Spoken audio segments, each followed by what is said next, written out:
Kung bibigyan ka ng pagkakataon na makausap yung batang ikaw, anong sasabihin mo sa kanya?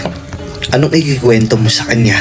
Ako, kung bibigyan ako ng pagkakataong makausap yung batang ako, gusto ko lang sabihin sa kanya na alam ko struggle dyan sa sitwasyon mo ngayon. Enjoyin mo pa rin. Kahit hindi totoo yung mga kaibigan mo dyan, tiisin mo lang.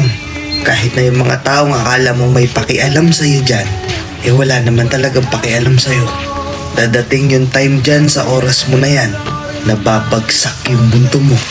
Ipaparamdam sa'yo na kung hanggang saan mo talaga kaya. Susuko ka. Aabot ka sa punto na gusto mo na lang itigil lahat. Isuko lahat. Ultimo buhay mo. Basta ang gusto kong gawin, enjoyin mo lang lahat habang bata ka pa. Kasi dito sa oras ko na to, ang hirap na hanapin yung genuine na saya.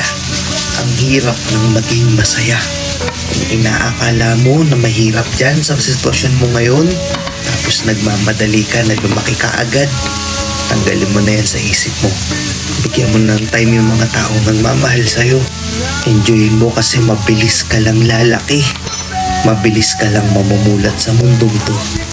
Iniisip kong hindi masaya dyan, mas mabigat yung pakiramdam dito. Araw-araw sinusubok ka ng mundo. Araw-araw iniisip mo paano ka makakasurvive sa araw na to, na parang araw-araw nakakapagod. Araw-araw hindi mo alam kung anong susunod mong gagawin para lang makasabay ka sa mundong to. Oo, kung makakausap ko man yung batang ako, gusto kong malaman mo na kahit anong pagsubok ang dumating sa'yo, tatagan mo lang ang loob mo, ha? Kaya mo yan. Alam ko minsan gusto mo nang sumuko. Sobrang sakit. Sobrang nakakapagod. Alam ko minsan naiinis ka kay mama tsaka kay papa. Alam ko minsan nagkagalit ka na sa kanila kasi parang lagi ka na lang mali. Lagi ka nilang pinapagalitan. Alam ko minsan hindi mo na kinakaya, lalo na kapag dumadating sa punto may mga sitwasyon na kinukumparanan nila sa iba. Sobrang nakakadulog ng puso yan. Pero pag dumating na sa punto na parang hindi mo na kaya, na parang wala nang mangyayari, wag mong susukuan, ha? Okay na ako dito. Nagagawa ko na yung mga bagay na gusto ko. Nabibili ko na yung mga gusto kong bilhin.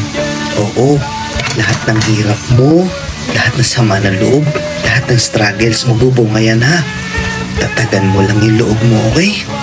Oo, may struggles pa din dito sa sitwasyon ko. Pero at least ngayon alam ko na kung anong dapat kong gawin. Oo, kung makakausap ko man yung batang ako, ang mga sasabihin ko. Ikaw ba? Kapag nabigyan ka ng pagkakataong makausap yung batang ikaw, anong gusto mo sabihin sa kanya? Anong gusto mong ikwento sa kanya? Comment mo nga dito. Let's go and peace out.